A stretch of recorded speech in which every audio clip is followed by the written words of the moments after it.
1 தெசலோனிக்கேயர் 5ஆம் அதிகாரம்.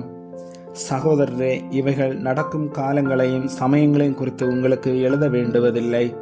இரவிலே திருடன் வருகிற விதமாய் கர்த்தருடைய நாள் வரும் என்று நீங்களே நன்றாய் அறிந்திருக்கிறீர்கள். சமாதானமும் சௌக்கியமும் உண்டென்று அவர்கள் சொல்லும்போது கர்ப்பவதியானவளுக்கு வேதனை வருகிறது போல அழிவு சடுதியாய் அவர்கள் மேல் வரும். அவர்கள் தப்பி போவதில்லை.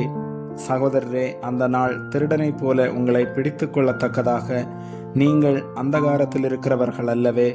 நீங்கள் எல்லாரும் வெளிச்சத்தின் பிள்ளைகளும் பகலின் பிள்ளைகளுமாயிருக்கிறீர்கள். நாம் இரவுக்கும் இருளுக்கும் உள்ளானவர்கள் அல்லவே. ஆகையால் மற்றவர்கள் தூங்குகிறது போல நாம் தூங்காமல் விழித்து கொண்டு தெளிந்தவர்களாய் இருக்க கடவோம். தூங்குகிறவர்கள் ராத்திரியிலே தூங்குவார்கள், வெறி கொள்ளுகிறவர்கள் ராத்திரியிலே வெறி கொள்ளுவார்கள். பகலுக்குரியவர்களாகிய நாமோ தெளிந்தவர்களாயிருந்து விசுவாசம், அன்பு என்னும் மார்க்கவசத்தையும் இரட்சிப்பின் நம்பிக்கை என்னும் தலைச்சீராவையும் தரித்து கொண்டிருக்க கடவோம். தேவன் நம்மை கோபாக்கினைக்கென்று நியமிக்காமல் நம்முடைய கர்த்தராகிய இயேசு கிறிஸ்து மூலமாய் இரட்சிப்படைவதற்கென்று நியமித்தார்.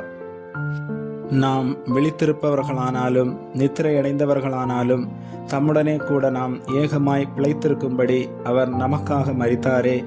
ஆகையால் நீங்கள் செய்து வருகிறபடியே ஒருவரையொருவர் தேற்றி ஒருவருக்கொருவர் பக்தி விருத்தி உண்டாகும்படி செய்யுங்கள்.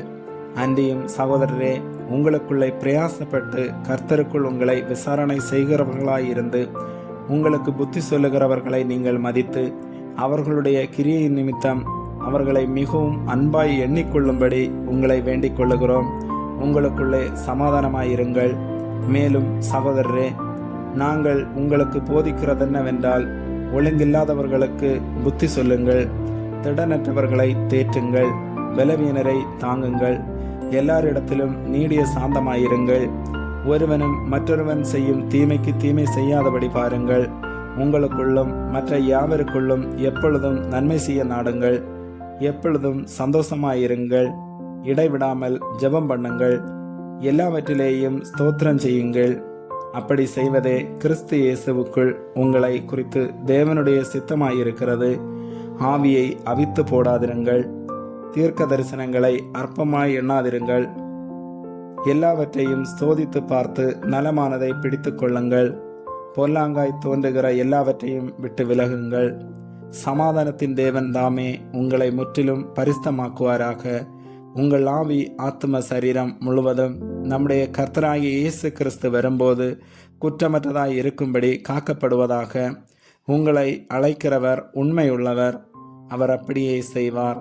சகோதரரே, எங்களுக்காக வேண்டிக் கொள்ளுங்கள். சகோதரர் எல்லாரையும் பரிசுத்த முத்தத்தோட வாழ்த்துங்கள்.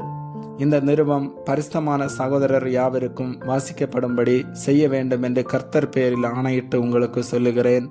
நம்முடைய கர்த்தராகிய இயேசு கிறிஸ்துவனுடைய கிருபை உங்களுடனே கூட இருப்பதாக. ஆமேன்.